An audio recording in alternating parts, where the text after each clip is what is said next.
আসসালামু আলাইকুম। নিনাস কিচেনে আপনাদের স্বাগত জানাচ্ছি। বন্ধুরা, আমার আজকের রেসিপি বলতে পারি অসম্ভব মজার।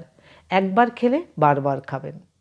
তারপরও বলবো পছন্দ আপনাদের, তবে বলতে পারি খেতে বেশ ভালোই হয়েছে। কিভাবে তৈরি হবে রেসিপিটি দেখতে থাকুন। প্রথমেই যা দেখতে পাচ্ছেন, দেশি মটরশুঁটি নিয়েছি। এগুলো বেছে নিচ্ছি। দেশি মটরশুঁটি তাই এরকম ছোট হয় দেখতে। এভাবে সবগুলো বেছে রাখবো। আর নিয়েছি ফুলকপি। ফুলকপির ফুলগুলোর আঁশ ফেলে কেটে নিচ্ছি। সবগুলো টুকরো করা হলো। এবার মাঝে আরেকটি কাজ করি, ডিম সেদ্ধ করে নিচ্ছি। একটু দেখুন কিভাবে ডিম সেদ্ধ করব। ডিম তো দিলাম, চুলাও ধরালাম, দিচ্ছি লবণ। ভাবছেন লবণ দেওয়া হলো? অনেক সময় বোঝা যায় না ডিম ফেটে গিয়েছে কিনা, তাই লবণ দিয়ে দিলাম। যদি ডিম অল্প ফাটা থাকে লবণে আর ফাটবে না। বন্ধুরা দেখুন, পানি ফুটতে শুরু করেছে। এখন থেকে 10 মিনিট সেদ্ধ করা লাগবে। আর যদি বড় ডিম হয় তাহলে 12 মিনিট সেদ্ধ করা লাগবে। তখন ডিম সঠিকভাবে সেদ্ধ হবে। এই টিপসটি মনে রাখলে ডিম সেদ্ধ করা কোনো ব্যাপারই না। এবার আমরা বাঁধাকপি কেটে নিচ্ছি। আমি বাঁধাকপির 4 ভাগের 1 ভাগ নিলাম। এভাবে কুচিয়ে নিচ্ছি। পেঁয়াজের খোসাও ফেলে রেখেছি। পেঁয়াজ কেটে নিলাম। মরিচগুলো মাঝে টুকরো করে নিলাম। এবার রান্না শুরু করি। রান্নার তেল দিলাম 3 টেবিল চামচ। পেঁয়াজ দিচ্ছি, তবে পুরোটা না, অর্ধেকটা দিলাম। পেঁয়াজ নরম করে নিলাম। দিচ্ছি এর মধ্যে 2টি কাঁচামরিচ টুকরো করে, আর আদা রসুন বাটা 1 চা চামচ।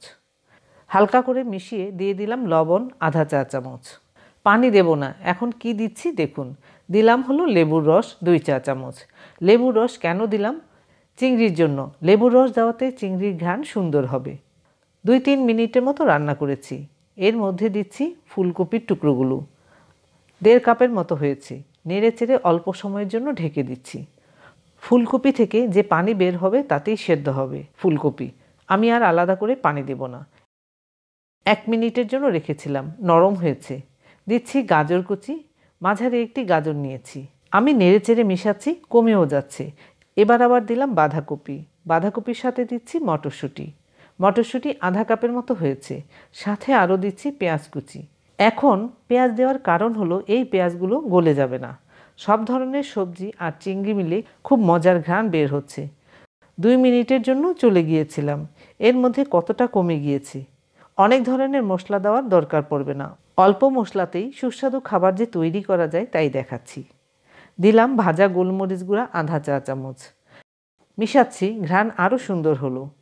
মিশানো হলো। এবার দেখে নিচ্ছি ভাত। দেখুন বন্ধুরা, আমি ঝরঝরে করে ভাত রান্না করে রেখেছি। পোলার চাল দিয়ে ভাত রান্না করিনি। যে চাল দিয়ে ভাত খাওয়া হয় তা দিয়ে ভাত রান্না করেছি। 1 কাপ চালের ভাত রান্না করেছি। তখন দিয়েছি সবজির লবণ। এবার দিচ্ছি ভাতের লবণ আধা চা চামচের মতো। ভাত রান্না করতে হবে ঝরঝরে করে। যত খুশি নাড়াচাড়া করুন না কেন, ভাত ভেঙে যাওয়ার ভয় থাকবে না। দিলাম 2-3টি কাঁচামরিচ আর সেদ্ধ করা ডিম। নেড়ে দিলাম। কিছুক্ষণ পর ফিরব। 1 মিনিট রেখেছিলাম। ঘ্রাণ তো বের হচ্ছেই। আরও মজা হওয়ার জন্য দিচ্ছি আচার। যে কোনো টক আচারই দেওয়া যাবে। আমার কাছে আছে জলপাইয়ের আচার, তাই দিলাম 1 টেবিল চামচ। আবার দিলাম ধনিয়া পাতা কুচি 2 টেবিল চামচ। আচার আর ধনিয়া পাতা কুচিতে বাঙালির ভাত ভাজার ঘ্রাণ টেস্ট অনেক বাড়িয়ে দিবে। আপনারা সকাল, দুপুর, রাত যে কোনো সময় খেতে পারেন। এমনকি টিফিনেও দেওয়া যেতে পারে। অল্প তেল মশলা ছাড়া রান্নার এই রেসিপি ছোট বড় সকলের পছন্দ হবে। আমরা খেয়েছি রাতে। তৈরি করে নিলাম বাঙালির ভাত ভাজার স্পেশাল রেসিপি। ধন্যবাদ সবাইকে আমার ভিডিওটি দেখার জন্য। আপনারা ভালো থাকবেন সবাই।